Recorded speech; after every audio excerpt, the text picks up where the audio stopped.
വിദേശത്ത് ഇൻഷുറൻസ് ഉണ്ടെന്ന് കരുതി നാട്ടിൽ മെഡിക്കൽ ഇൻഷുറൻസ് വേണ്ടെന്ന് വിചാരിക്കുന്നുണ്ടോ? ഒരു കാര്യം മറക്കരുത്, രോഗം വരുന്നത് ലൊക്കേഷൻ നോക്കിയല്ല. കേരളയിൽ ഫാമിലി ഉണ്ടെങ്കിൽ വെക്കേഷന് നാട്ടിൽ വരുമ്പോൾ മെഡിക്കൽ എമർജൻസി വന്നാൽ ഹോസ്പിറ്റൽ ബിൽസ് നേരിട്ട് നിങ്ങളുടെ സേവിങ്സിനെ ബാധിക്കും. ഇന്നൊരു ചെറിയ ട്രീറ്റ്മെന്റ് പോലും വലിയ എക്സ്പെൻസ് ആകാം.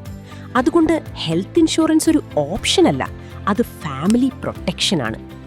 NRI ആണെങ്കിലും സാലറീഡ് ആണെങ്കിലും ബിസിനസ് ഓണർ ആണെങ്കിലും നിങ്ങളുടെ കുടുംബത്തിനും നിങ്ങൾക്കും പ്രോപ്പർ മെഡിക്കൽ ഇൻഷുറൻസ് കവറേജ് ഉറപ്പാക്കണം. ഇൽനെസ് വന്നതിന് ശേഷം പോളിസി എടുക്കാൻ ശ്രമിച്ചാൽ waiting period, exclusions, rejection chances എല്ലാം പ്രശ്നമാകാം. ഡിലേ ചെയ്യരുത്. നിങ്ങളുടെ ഹെൽത്ത് പ്രൊട്ടക്ഷൻ ഇന്ന് തന്നെ പ്ലാൻ ചെയ്യൂ. For more information contact Fisa financial services.